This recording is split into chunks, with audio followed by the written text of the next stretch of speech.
Hello everyone, I'm Nini FC, this is Blue Lions TV. Welcome to another match preview of our game tomorrow at 8 PM against PAOK. Now, I'm going to structure today's match preview a bit differently. Yes, I'm going to talk about the press conference review, but for the press conference today, I'm going to focus a bit more time with that because Sarri said a lot of interesting things that I have a lot of opinions on, and I'd like to gather your guys' thoughts and opinions in the comment section below later on. And another reason is I've already done a match preview on PAOK already where I did go through their tactics.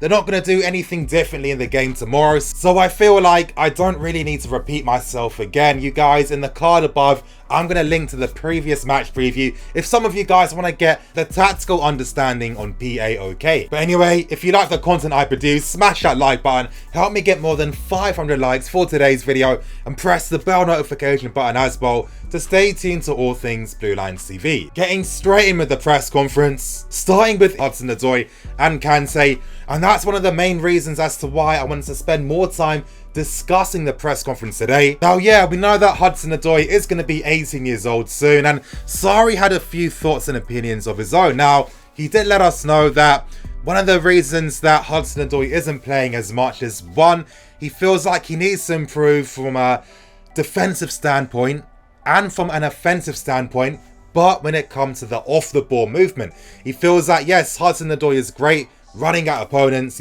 being a man 1-for-1, but he has to understand how to use his movement off the ball. And Sarri also said that because he has a big squad, because he has guys like Pedro and Victor Moses ahead, it's hard for him to find the space to use Hudson Odoi, and in my opinion, this is where it is quite disappointing, and I wasn't too impressed when I heard this. Now, yes, Sarri has actually spoken about the fact that the squad is way too big. We've got about 28 players. It's impossible to use every single one of them at this stage of a season, but when you're using guys like Moses and Pedro to justify why it's hard for Hudson Odoi to get that game time or to even make it on the bench, then I can't really agree. And it comes down to that same thing of Chelsea managers just being too fearful of using youth.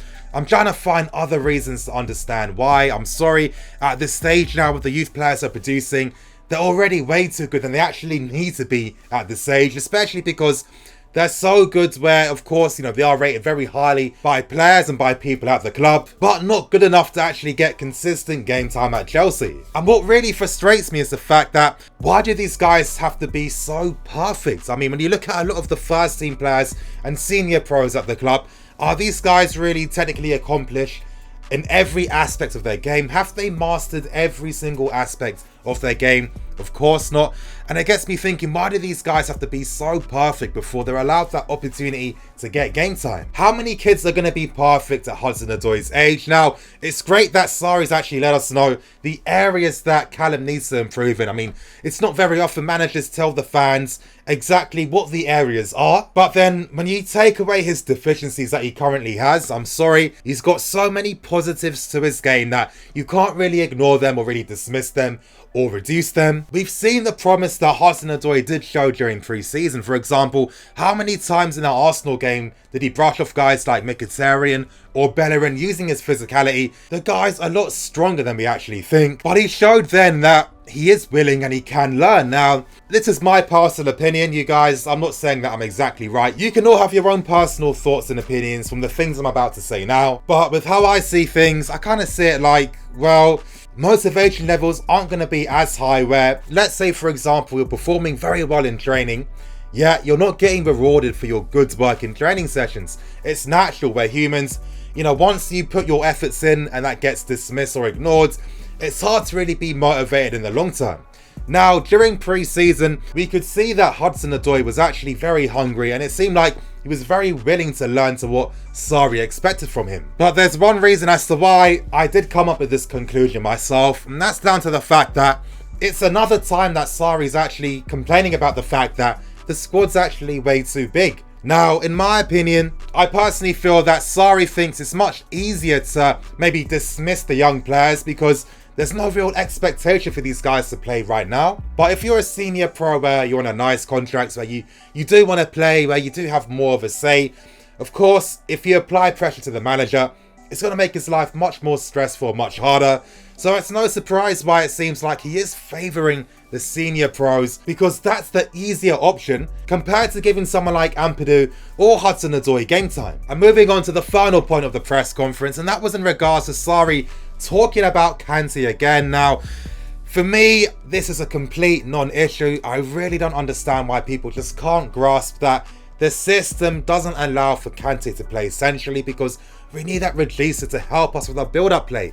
A Sarri system is all dependent on the build-up play, where you beat the opposition press, use the front three's movement to create those vertical passing options. Once you do that, that's how you break teams down and that's how you score goals. But Sarri said, and I'm hoping he's going to say this for the final time, that in his system, he requires a technical player in the middle of midfield, meaning that Kante just can't play there. And Sarri also said something very interesting about Kante, and to be honest, it's something that I didn't pick up on, and it got me thinking, Nini, am I really being as objective as I think I am? Nini, am I really being as objective as I try to be? And that was the fact that Sarri kind of critiqued Kante for really moving too far up the pitch, leaving his position, making it harder for Jorginho because he was more exposed centrally. Sarri said himself that, you know, of course, we know his teams like to attack down that left-hand side. If someone like Kovacic is already in a more advanced position because he's linking up with guys like Alonso or Hazard, Kante shouldn't be taking that creative attacking license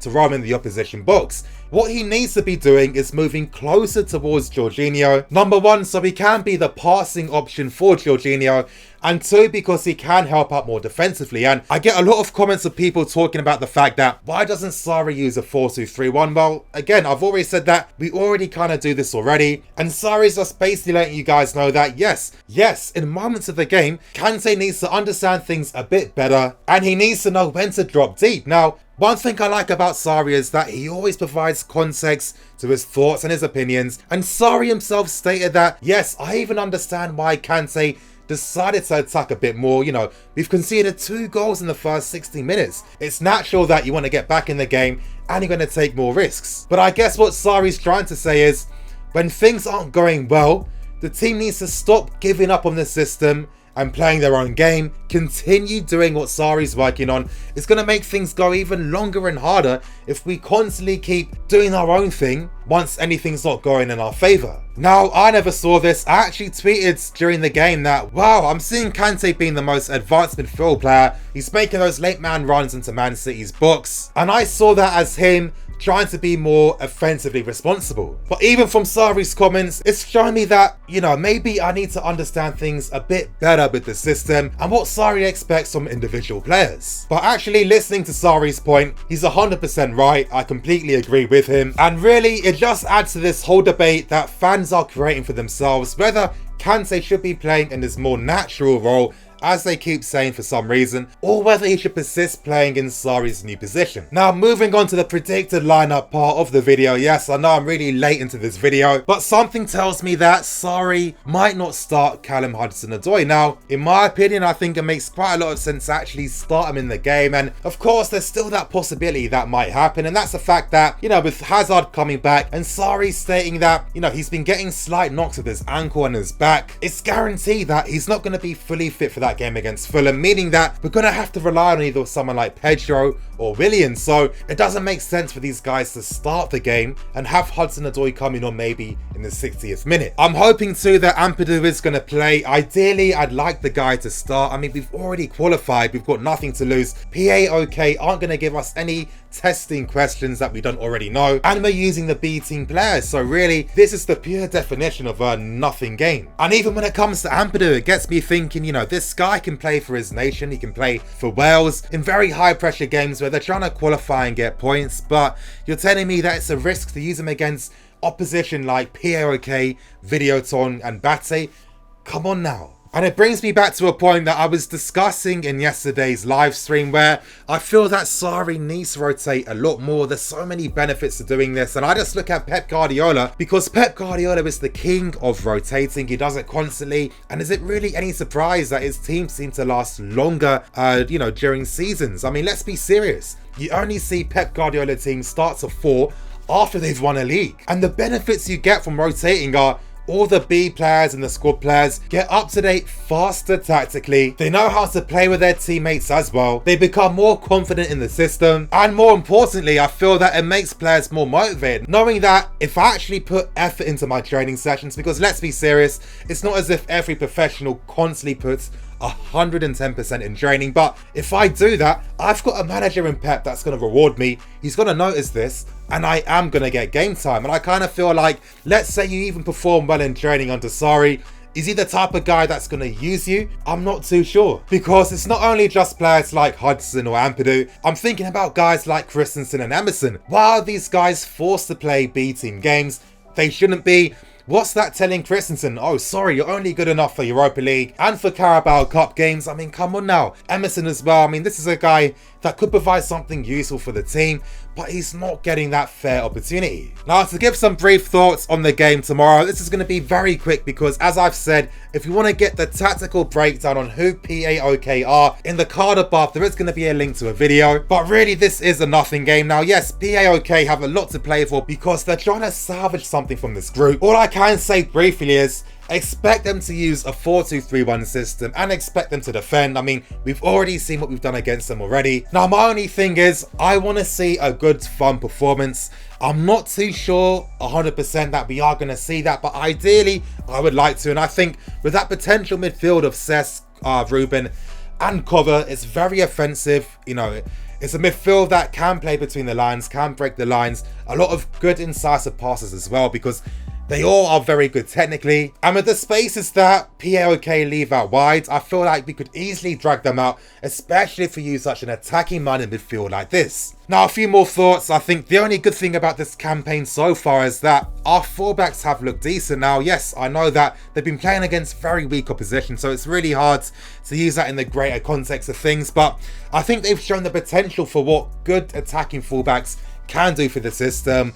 I don't know, I think that it would be interesting if they were rotated a bit more and if they were used. I think Sarri should be doing that. I'm hoping Hudson Odoi does play, because I think that if he's playing alongside Giroud, that could help with this movement, because with Giroud being the target man where you can play 1-2s with, you can play layoff passes with, etc, etc.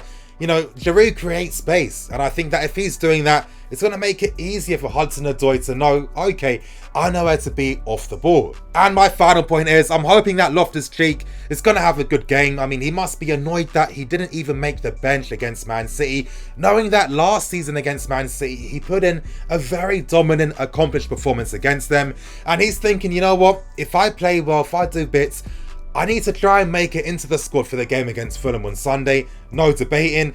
And I don't know, from everything I'm hearing from Sarri, even in today's press conference, when he was talking about his guys on the left, he referred to Kovacic and Barkley. He didn't even talk about Ruben. Now, yes, that could be me just looking into things with too much detail than I need to, but it's still quite disheartening that Sarri still has some skepticisms towards Loftus-Cheek. But you guys, in the comment section below, give me your thoughts and opinions on all the talking points from today's match preview. I'm going to read them below. Thank you for watching. I'm Nini FC. This is Blue Line CV. Signing out.